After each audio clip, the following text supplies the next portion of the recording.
notre dernière minute déco, je vous avais donné rendez-vous dans le magasin Novo Cuisine d'Antilly-sur-Léman pour vous donner les meilleures tendances cuisine du moment. Mais l'esthétique ne fait pas tout et l'aménagement reste un point primordial. C'est pourquoi aujourd'hui je suis dans le magasin Eco Cuisine pour vous donner nos meilleures astuces pour aménager au mieux votre cuisine.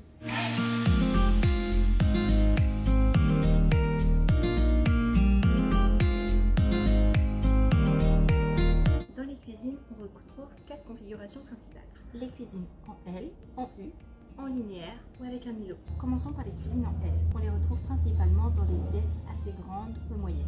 Elles sont synonymes de fonctionnalité car elles permettent un grand nombre de rangements de par leur configuration en angle. Les placards et les étagères seront installés sur 2 murs, ainsi qu'en hauteur et dans l'angle. Le plan de travail, quant à lui, pourra s'étendre sur les 2 pans. Beaucoup d'aménagements y sont possibles, que ce soit avec un espace ouvert ou fermé pour un côté plus intimiste, notamment par exemple grâce à un bar, un îlot ou même une verrière.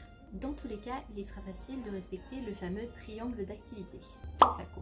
Le principe de cette technique est de faciliter la circulation dans la pièce, la rendant ainsi plus ergonomique. Le point froid pour le réfrigérateur, le point chaud avec le four et les plaques de cuisson, et le point d'eau avec l'évier et le lave-vaisselle. Pour les couleurs, on préconise 2 à 3 couleurs pour les cuisines en L, afin de ne pas trop charger la pièce. Le color block est aussi possible si vous le souhaitez et en plus il est hyper tendance. Mais ça, vous le savez déjà si vous avez regardé notre dernière minute déco. En fonction de la taille et de la luminosité de votre pièce, vous pourrez aussi y intégrer des spots directement dans le plan de travail ou même un plafonnier. Passons maintenant au cas des cuisines en U. Elles sont souvent privilégiées dans les grandes pièces puisqu'elles vont venir s'intégrer sur 3 pans de mur, avec de préférence un par zone d'activité pour respecter le fameux triangle. Cette configuration permet une circulation fluide et un grand espace de stockage et de travail, en aménageant notamment les angles pour éviter toute perte de surface disponible.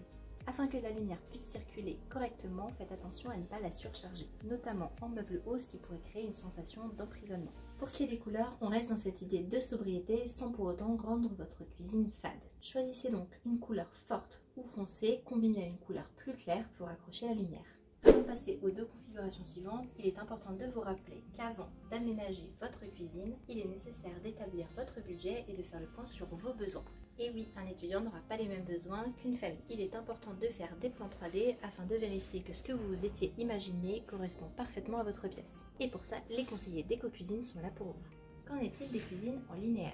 Elles sont à privilégier notamment pour les petits espaces et seront facilement aménageables. Car comme ici, tous les éléments seront groupés sur un pan de mur. Elles sont souvent choisies pour les pièces fermées car elles permettent de dégager l'espace restant pour y installer, pourquoi pas, un coin repas. Afin de gagner en espace, on utilisera la hauteur disponible pour y installer les rangements hauts. Il est aussi possible d'installer un double linéaire sur 2 murs opposés. Dans ce cas, les meubles bas seront à privilégier.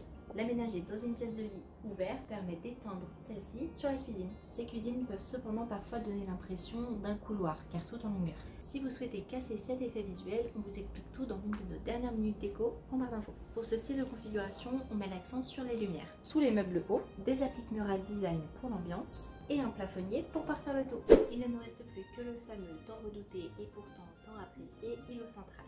Comme son nom l'indique, il est le point central de la vie familiale. Il rime avec modernité et convivialité. Il peut être multifonction avec un espace plan de travail en plus, ou même en coin bar ou café. Il s'installe dans les pièces suffisamment larges pour l'accueillir, car au-delà de son côté design, il doit avant tout rester fonctionnel et pratique. C'est déjà la fin de cette minute déco. Rendez-vous le mois prochain pour un nouvel épisode. A votre tour, venez discuter projet et aménagement de cuisine avec l'équipe d'Eco-Cuisine. Et surtout, n'oubliez pas de nous donner votre avis et vos idées en commentaire et suivez-nous sur les réseaux. A bientôt chaque vente.